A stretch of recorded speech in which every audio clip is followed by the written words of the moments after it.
Dream of the Red Chamber, Chapter 105. Picture yourself sitting at the head of this massive, exquisitely carved mahogany table. Right. You are hosting the social event of the decade. The room is just radiating with heat from the finest braziers. The air is thick with the scent of like roasted meats, expensive incense, decades-old wine. Sounds incredible. Yeah, exactly.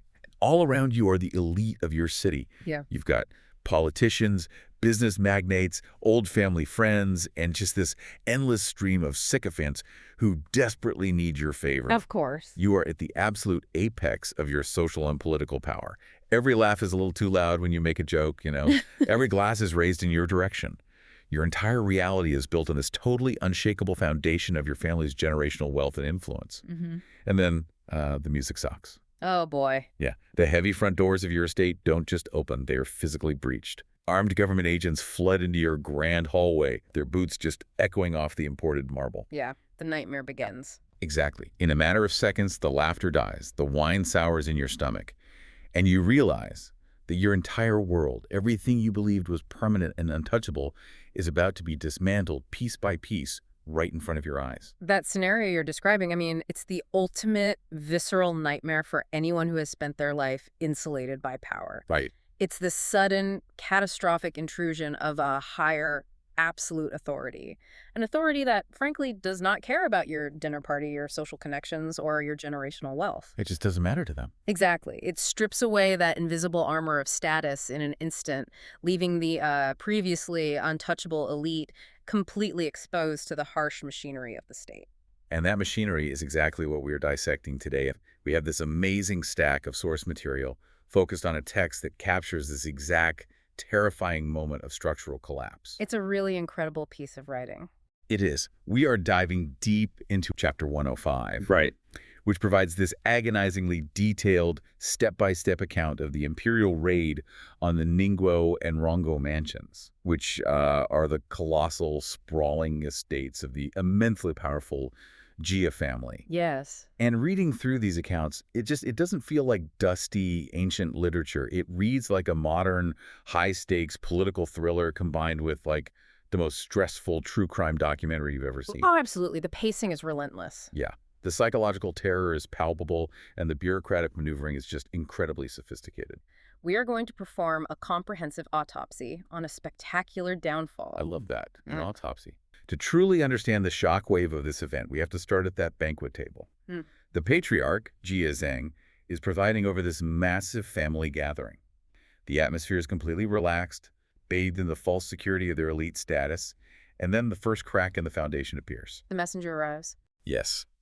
Servant Lai Da comes sprinting into the main hall, entirely abandoning any sense of decorum, and he is in an absolute state of panic. He announces that an Imperial Guard official named Zhao Quan has arrived at the gates. And worse, he isn't making a social call. Right, he is flanked by a contingent of armed officers. The first mechanism of destruction deployed here isn't physical violence, it's the violent breach of protocol. Right, because protocol is everything. Exactly. In this highly stratified aristocratic society, protocol and etiquette are not just manners, they are the structural beams of power. They dictate who has access, who has authority, who controls the social space. So what's the first rule he breaks? The absolute most basic rule of this society is the calling card. When an official or a noble arrives at an estate, they present a calling card at the gate. The host then has the agency to accept it, prepare the reception hall, arrange the seating according to rank, and essentially control the psychological battlefield of the meeting. They set the terms of engagement. Exactly, and Zhao Quan bypasses all of this. He explicitly refuses to send in his card. He tells the terrified servant, "Oh, we are close friends, there is no need for that." Which is just a transparent, almost mocking lie. A total lie. He then simply strides past the gates and into the heart of the mansion. That refusal is a massive, flashing red siren. I mean, he isn't just skipping a formality. He is executing a calculated psychological strike. Yes, absolutely. By walking in unannounced, Zhao Quan is aggressively revoking Jia Zheng's agency in his own home. He is broadcasting, loudly and clearly, to every servant and guest in that house, your rules, your boundaries, and your social standing no longer apply to me. My authority supersedes your entire existence. Exactly. And that psychological warfare continues the moment Zhao Quan enters the banquet hall. The physical space is immediately disrupted. The guests who a moment ago were lounging and drinking are now terrified. Right, some are trying to hide behind screens. Others are standing in awkward, frozen panic. But Zhao Quan doesn't immediately draw a sword or shout orders. He engages in a deeply predatory display. Oh, this part is so creepy. It really is. He walks right up to Jia Zhang, physically grabs his hand, and starts offering these hollow, grinning pleasantries. He forces Jia Zhang to perform the role of a gracious host while simultaneously knowing he is there to annihilate him. That specific detail, holding his hand, is incredibly unnerving. It's the physical intimacy of the gesture mixed with the absolute threat of his presence.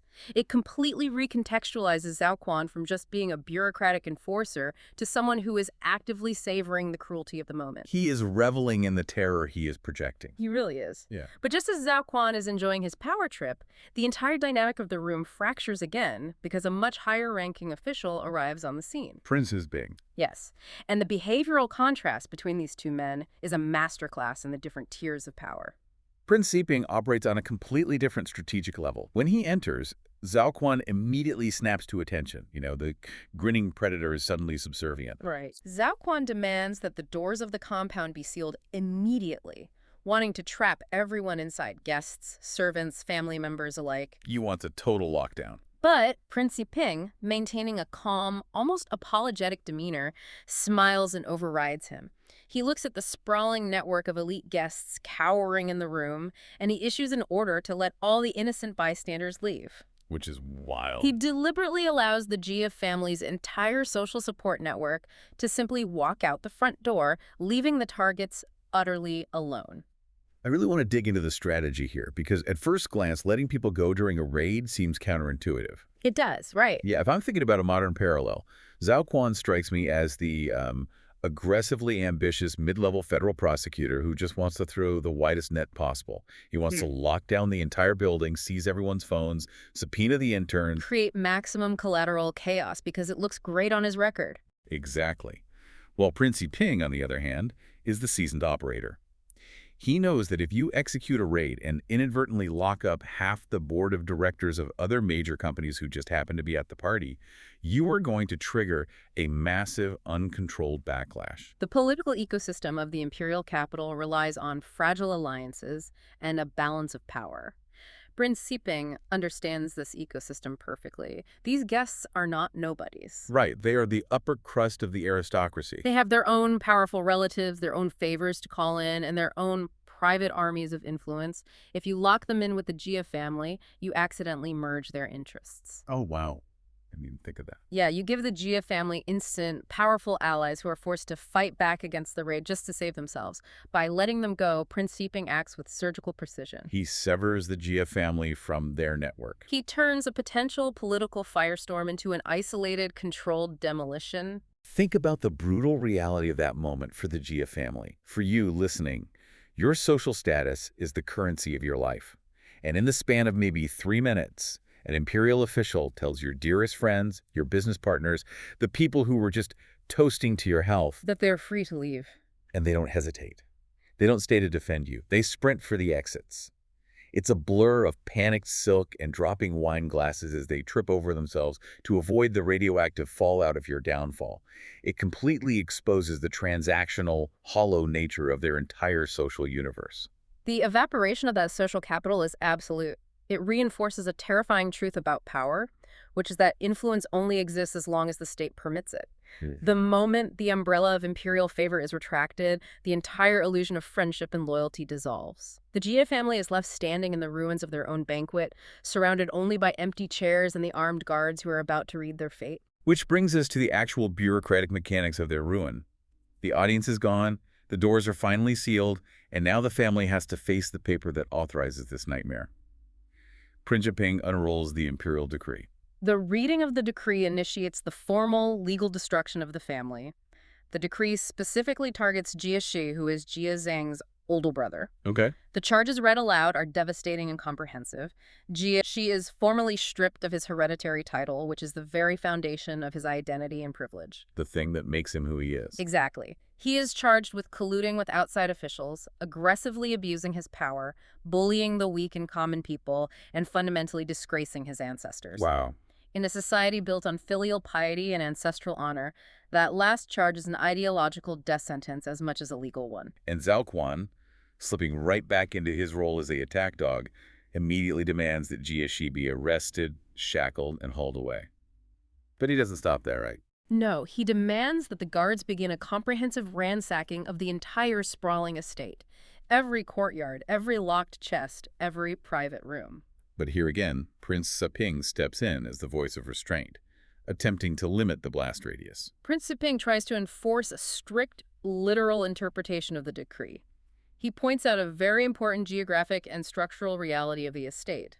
While they all live within the same massive compound walls, Jia Shi and his brother Jia Zheng operate separate households. They have different courtyards, different staff, different daily lives. Because the emperor's decree explicitly names Jia Shi, Prince Seping argues that the search and seizure must be legally contained strictly to Jia Shi's side of the property.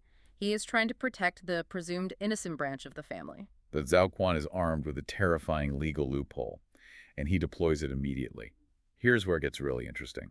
He counters Prince Seping by bringing up the concept of undivided family assets. Yes, the undivided family. He points out that technically, on official government paper, the Jia family has never formally legally divided their generational wealth. And to make matters infinitely worse, Jia Shi's son, Jia Lian, is currently serving as the general manager for the entire estate, including Jia Zheng's supposedly separate household. Right. Therefore, as Zhao Quan argues, there is no legal firewall. It's all one giant contaminated pool of assets, and everything is subject to seizure. This is a phenomenal example of how the state weaponizes tradition against its citizens. The concept of undivided family assets stems from deep Confucian ideals. It is meant to enforce family unity, to ensure that brothers support one another, and to honor the patriarch by keeping his legacy whole. It is supposed to be a moral shield. But Zhao Quan ruthlessly flips it into a sword. Because the family adhered to this tradition of communal wealth, and because they used a centralized manager in Jia Lian to run the logistics, the guilt of one individual instantly infects the entire structure. The legal separation that Prince Seping tried to argue simply does not exist on paper. Let's contextualize how terrifying that legal trap is for you as a listener. Imagine you are living a clean, completely law-abiding life. But 20 years ago, you co-signed a mortgage with your brother, or you kept your name on a joint family trust because it was the tradition. Very common. Your brother lives in another state, and unbeknownst to you, he begins running a massive criminal syndicate. When the federal government finally brings the hammer down and freezes his assets, your bank accounts, your retirement fund, the deed to your house, everything you own is instantly frozen and seized because your name is attached to that joint entity. Everything is gone. You are suddenly drowning in a criminal current you didn't even know existed, simply because of a structural technicality. That analogy perfectly captures the sheer panic of Jia Zheng in this moment. And Zhao Quan's aggressive interpretation of the law immediately bears terrifying fruit. It gets worse. Much worse. As the guards are unleashed to tear through the entire estate, shattering the physical boundaries of the household, they uncover items that instantly escalate the situation from corruption to potential annihilation. They find what the text refers to as prohibited items. Specifically, they find hidden caches of Imperial clothing. Now, we really need to pause and explain this because to a modern ear, finding prohibited clothing sounds like getting a fine for bringing counterfeit bags through customs. It sounds like a fashion violation. It does sound minor to us. But in the context of the Imperial dynasty, what does the possession of these items actually mean? It is the difference between a prison sentence and the systematic execution of your entire bloodline. Wow. Sumptuary laws in Imperial China were incredibly strict and meticulously detailed. The emperor held a monopoly not just on political power, but on specific aesthetics. Like colors and fabrics. Exactly. Certain colors, like specific shades of yellow, certain fabrics, and highly specific motifs, most notably the five-clawed dragon, were legally reserved solely for the emperor's physical body and immediate use. So no one else could wear them. No one. To possess these items in your private home is not a mistake. It is viewed by the state as an act of treason. Treason? It implies that you are either preparing to usurp the throne, outfitting a private imperial court, or at the very least believing yourself to be equal to the Son of Heaven. It triggers the ultimate paranoia of the state, and the standard punishment is death, often extending to multiple generations of the family to eradicate the treasonous root. It is genuinely hard to overstate the psychological horror of that discovery. They are already facing ruin for corruption, and suddenly a guard pulls a yellow silk robe out of a trunk and the air just leaves the room. Because that piece of fabric represents the executioner's blade for every man, woman, and child in the compound. Yep, it's a death sentence. And as if the treasonous clothing wasn't enough, the guards also uncover a mountain of documents proving widespread usury, which is the systemic issuing of illegal high-interest loans. They are caught with the physical evidence of treason and the paper trail of predatory financial exploitation. The situation is completely, utterly hopeless. The trap has fully sprung. But just as Zhao Quan is likely calculating his own massive promotion for uncovering this treason, the political machinery of the capital grinds gears again. A second imperial heavy hitter arrives. Prince Beijing. Prince Beijing. And he doesn't just arrive to observe, he brings a second, freshly issued imperial decree. Another piece of paper. And this new order fundamentally alters the trajectory of the raid. It commands Zhao Quan to take the primary target, Jia Shi, away for interrogation, and then explicitly dismisses Zhao Quan from the premises. He fires him from the raid. Prince Sibing is left in absolute control of the operation, effectively neutralizing Zhao Quan's campaign of total, unmitigated destruction. Is it just me, or is the timing of this incredibly suspicious? Zhao Quan is minutes away from burning the whole family tree down, and suddenly another prince walks in with a piece of paper that effectively tells the attack dog to go wait in the car. Is this just dumb luck, or are we watching a shadow war play out in real time? We are absolutely watching a shadow war. Imperial politics rarely rely on coincidence. The sudden arrival of Prince Beijing with a counter-decree suggests massive, invisible forces moving behind the scenes. Like allies. It is highly probable that the Jia family's remaining political allies in the capital, upon hearing the raid had begun, immediately mobilized to petition the emperor or leverage rival factions in the court. Alternatively, the emperor himself may have recognized that allowing a blunt instrument like Zhao Quan to completely obliterate a deeply connected aristocratic family would upset the balance of power too drastically. Ah, so it's a calibration. Prince Beijing represents a real-time calibration of imperial justice. They want to punish the family, yes, but they do not want to massacre. And the princes make that calibration incredibly obvious in how they handle the literal treason they just found. When they are presented with the prohibited imperial clothing, they don't immediately call for the executioner. Precisely. They engage in a calculated piece of political theater. Instead of formally logging the items as treasonous contraband, the princes look at the incredibly dangerous clothing and helpfully offer an alternative narrative. Which is? They suggest out loud, these items must have been prepared by the family for the imperial concubine. Because a female member of the Jia family serves as a concubine to the emperor. Right.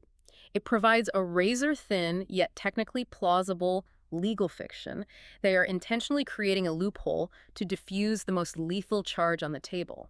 It is a massive, life-saving political favor, signaling that the state wants to financially ruin them, not physically slaughter them. It's fascinating how malleable the absolute law of the emperor becomes when high-level politicians decide it needs to be. Truly. So while these immensely powerful men are standing in the grand reception halls, engaging in this high-stakes chess match over decrees, joint assets, and the legal definition of a silk robe, I want to completely shift our perspective. Let's do it. Because while the front of the house is experiencing a tense, cerebral, bureaucratic dismantling, the back of the house, the inner quarters, is experiencing absolute, visceral, physical terror. The contrast between the two spaces is perhaps the most striking element of this entire narrative.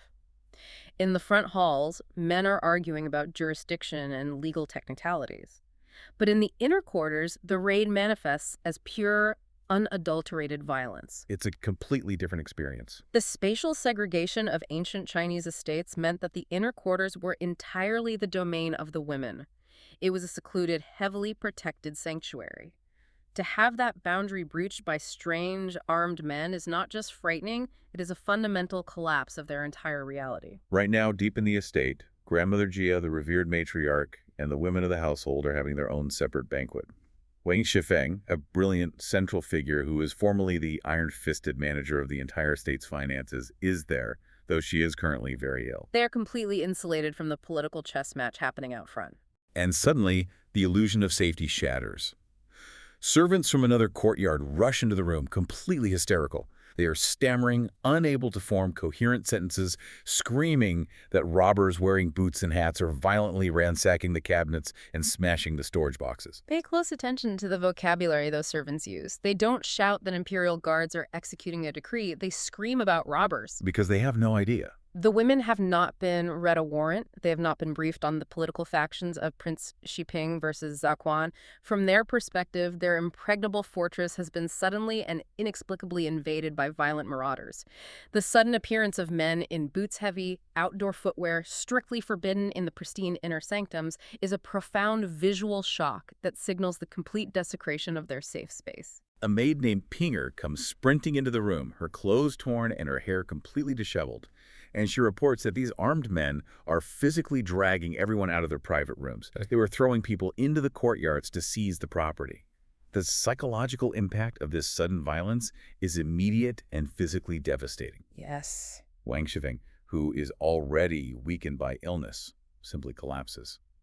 The text describes her as looking literally dead from the sheer shock of the moment. And Grandmother Jia, the undisputed ruler of this inner world, is completely paralyzed, reduced to uncontrollable sobbing. Wang Shifeng's physical collapse is deeply symbolic, but it is also grounded in acute psychological trauma. Remember her role. She was the architect of the family's daily financial reality. She knew the contents of every ledger, the location of every chest of silver, the intricate balance of the household's wealth. So seeing it destroyed is destroying her. To sit there and watch strange men violently tear apart her ledgers, smash her cabinets, and physically dismantle the very structure of her power and identity, it breaks her mind and her body simultaneously. Her physical collapse is the literal manifestation of the household's economic collapse. It is the ancient equivalent of a violent, no-knock SWAT raid on your private home. Imagine the sheer, terrifying whiplash. You are sitting with your grandmother, sipping tea, surrounded by walls that have kept your family safe for generations. And 3 minutes later, armed men are kicking your bedroom door off the hinges, dragging you out by your arms, and throwing your most intimate, private belongings onto the dirt of the courtyard. The violation is absolute. And amidst this deafening chaos, Lian, who is Wang Shifeng's husband and the man whose name is on the legal paperwork causing this disaster, rushes into the women's quarters. He is in a state of absolute frantic panic. He runs into the room and is confronted with a nightmare. He sees his brilliant wife lying on the floor, seemingly dead. He sees his powerful grandmother collapsing in a heap of grief, and in his mind he knows the lethal legal trap that Zhaoquan is currently springing in the front hall. And in the middle of this sensory overload, Lian makes a choice that is deeply fascinating. He drops to his knees next to Grandmother Jia, and he lies to her. He lies to her. He tells her that his father, Jia, the primary target of the entire raid, has simply been taken away for questioning. He softens the blow. He deliberately hides the scope of the raid, the treason charges, the total asset seizure, and the utter ruin of the family. Why does Lian choose to construct this lie when the reality of the destruction is literally happening in the next room? Lian is executing an impossible act of psychological triage. He is a man caught in the epicenter of a multi-front war. He is managing the bureaucratic execution of his family's wealth, the physical arrest of his father, the apparent death of his wife, and the very real possibility that his grandmother, the emotional and spiritual anchor of the entire dynasty, is about to suffer a fatal shock. He's trying to keep her alive. He lies because he desperately needs to keep the matriarch alive. He is trying to construct a temporary, fragile buffer against reality, even as the walls of that reality are being physically torn down around them. It is a moment that exposes the crushing, impossible burden of crisis management falling entirely onto his shoulders in a matter of seconds. It is a heartbreaking display of a man trying to hold back a tsunami with his bare hands. Eventually, the women are displaced, locked away in cold, empty rooms with absolutely nothing but the clothes on their backs. The physical invasion concludes, the guards finish tearing the estate down to the studs, and that brings us to the agonizing aftermath, the inventory. The meticulous accounting of exactly what was dragged out into the daylight. Yes. This sequence is critical. Lian is forced to stand in the courtyard and watch silently as the Imperial accountants methodically tally his family's confiscated lifeblood. And the inventory list provided in the text isn't just a ledger, it is a staggering, overwhelming monument to their hoarded wealth. I'm going to read off some of these numbers because hearing the sheer volume is the only way to comprehend the scale of their privilege. Go for it. They dragged out 123 pieces of solid gold jewelry, 13 massive strings of flawless pearls, 40 solid gold spoons, 40 gold. 80 large silver bowls. And then you get to the textiles and the furs, and it stops sounding like a household and starts sounding like an imperial warehouse. Oh, the furs are unbelievable. 18 black fox pelts, 36 mink skins, 12 lynx, 160 gray squirrel pelts, 6 full tiger skins, 6 tiger skins. 16 sea dragon skins, 130 intact rolls of pure, untouched silk, alongside hundreds upon hundreds of fully tailored garments, and then the liquid assets. 5,200 taels of damp silver, 50 taels of gold, and 7,000 massive strings of copper cash. To analyze this inventory is to analyze the pathology of aristocratic excess. This list is a deliberate, pointed indictment to the author. When you look at the specifics, the 40 gold spoons, the tiger skins, the impossibly rare sea dragon pelts, these are not items required for even the most luxurious daily living. They don't need these to survive. No.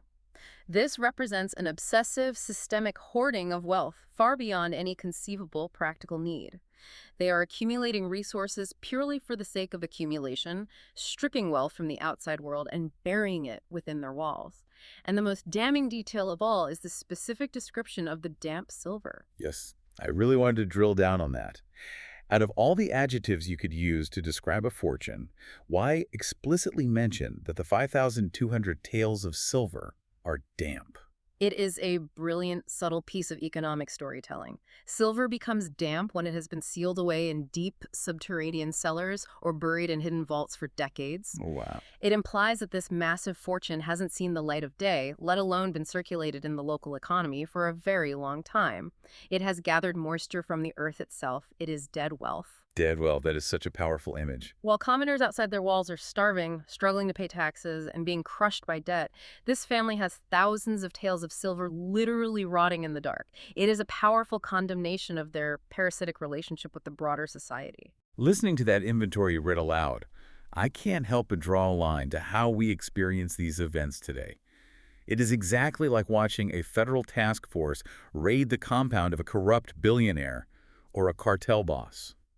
You watch the news anchors methodically list off the seized assets, the fleet of luxury helicopters, the solid gold bathroom fixtures, the millions in bundled cash hidden in the walls. It's the same feeling. And the sheer absurd volume of the luxury goods becomes almost sickening when you juxtapose it against the reality that this family is now legally and morally obliterated. All those tiger skins and gold spoons couldn't buy them an ounce of protection when the system finally turned on them. The stuff was ultimately useless. Exactly. The physical wealth is confiscated, but it is the paperwork found alongside it that seals their legal doom. As the inventory is completed, the princes turn their attention to Jia Zheng, and they confront him with the usury documents, the detailed ledgers of high-interest loans that the guards found specifically hidden in Jia Lian's private rooms. Jia Zheng, the patriarch, immediately throws his hands up and claims total ignorance. He swears to the princes that he had absolutely no idea the shadow bank was operating inside his own home. And the princes make the severity of the situation incredibly clear. They explain that while they were willing to use political maneuvering to excuse the treasonous imperial clothing, they cannot and will not ignore the usury. So they draw the line there. Yes. In this society, issuing high-interest loans was not just illegal, it was considered deeply, fundamentally immoral. It was the ultimate proof of exploiting the vulnerable. It proves that the family wasn't just passively hoarding wealth in the dark, they were actively, aggressively bleeding the common people dry to maintain their lavish lifestyle. The ledgers are tangible proof of systemic predation. So Jia Zheng is backed into a corner, facing the reality of these predatory loans. And in that moment, Jia Lian steps up. He drops to his knees on the stone courtyard right in front of the princes, and he claims absolute sole responsibility for the entire usury operation. A huge moment. He begs the princes to believe that his uncle, Jia Zheng, was entirely innocent and ignorant of the scheme. Because of this confession, Jia Lian is immediately placed in chains and taken into imperial custody. Jia Lian's confession is a moment of profound, calculated sacrifice, designed to ensure the biological and social survival of the family line.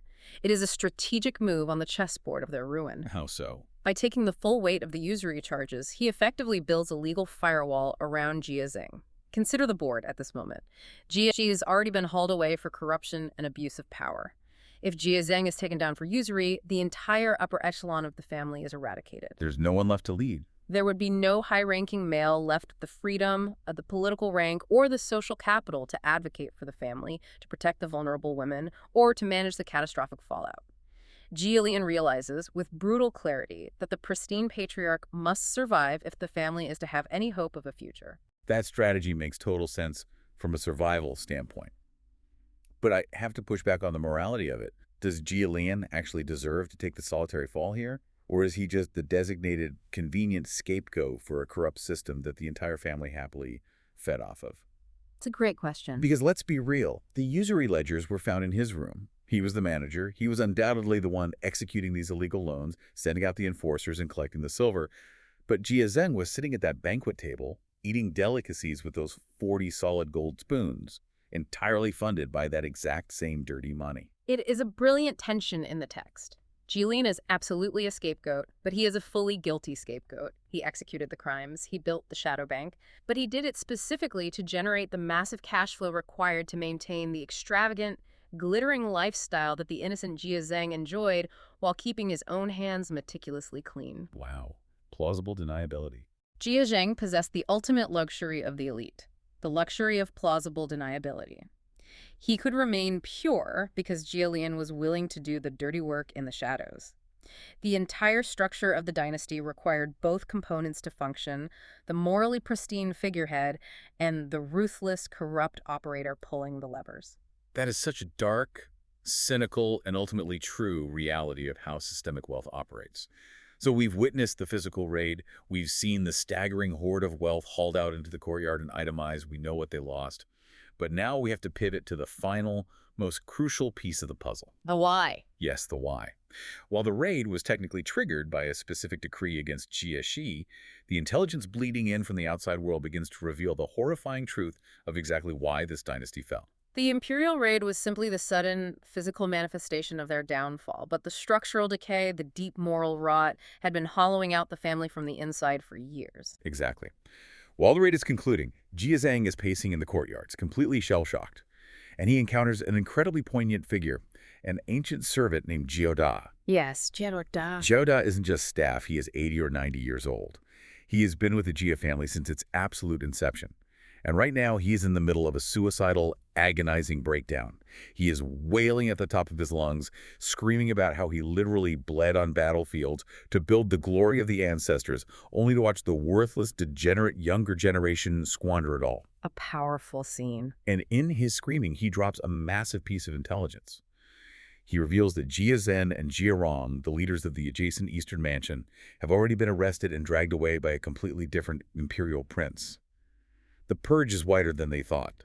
Da is arguably the most important thematic figure in this entire sequence. He serves as the screaming moral conscience of the narrative. He is the physical embodiment, the living memory of how this immense wealth and status was originally acquired. It wasn't handed to them, it was earned through actual blood, sweat, unshakable loyalty, and genuine dangerous service to the empire. So he's looking at the contrast. His raw, agonizing grief highlights the sickening contrast between the noble, self-sacrificing foundation built by the ancestors and the corrupt, parasitic, arrogant behavior of the current generation. He is quite literally the ghost of their past, standing in the courtyard screaming at the nightmare of their present. And Zhao Da's hysterical screams are immediately validated by hard, terrifying intelligence. A younger relative, Shuge, manages to sneak into the locked compound by bribing the guards at the perimeter. He finds Zhen and delivers the devastating news of what the outside world is saying. This is the moment the veil is fully ripped away and we see the true, horrifying scope of the family's crimes. This intelligence briefing is the moment we realize that this wasn't just a political misstep or a minor factional dispute at court. The family wasn't brought down by a misunderstanding. They were brought down by a long, documented history of deep, systemic moral rot. Zige reports the details of the impeachments. He says that the Imperial censors targeted Zhen not just for standard financial corruption, but for running illegal gambling rings, specifically designed to lure in and trap other noble youths. Which is bad enough. But that is just the beginning. Horrifyingly, the censors also charged the family with forcibly taking a civilian woman as a concubine and subjecting her to such severe abuse that she was driven to suicide. And the victim's family, the Zhangs, actually managed to bring a massive lawsuit against them. Furthermore, the original target, Jie, is revealed to have been impeached for aggressively meddling in local lawsuits and violently abusing commoners in a region called Pinyin Prefecture. We need to unpack the mechanisms of these charges, starting with the censors. The censorate in Imperial China was a terrifying institution. They were essentially the internal affairs division of the empire, operating independently of the standard bureaucratic chain of command and reporting directly to the emperor. Oh, so they had total oversight. Their sole job was to root out corruption and moral decay among the elite. When a censor formally moves against you, it means the protective bubble of your aristocratic rank has already been pierced by the emperor's suspicion. And the specific nature of these crimes, running gambling rings, driving a civilian woman to her death, it paints a picture of a family entirely out of control. Exactly. Look at the progression of the rot. Running predatory gambling rings that target other nobles demonstrates a complete decay of loyalty to their own class. But the charges regarding the civilian woman and the abuses in Pinyin Prefecture are far more damning. Because it shows how they treated the vulnerable. They demonstrate a family that genuinely believed their aristocratic status granted them a divine immunity from the law. They operated under the delusion that they were gods among mortals, entitled to consume the lives, bodies, and resources of the common people without any fear of consequence or reprisal. They believed they were untouchable. And that profound arrogance is exactly why their current isolation is so absolute. Yeah. Shuke finishes his report by telling Jie Zhang the most bitter truth of all. Their entire social network has vanished. All the former friends, the political allies, the endless stream of relatives who used to beg at their gates for favors and money, they are all actively avoiding the family. Some are even standing in the streets, openly gloating and celebrating their downfall. It is the final, brutal realization of how power operates. The respect, the deference, the thousands of toasts at their banquets, none of it was ever for who they were as people. It was entirely for the power they wielded. The relationships were purely transactional. So the second the power is gone. The exact second they lose the power to dispense rewards or inflict punishments, they're instantly discarded. The social ecosystem expels them, abandoning them to the wolves of the state without a second thought.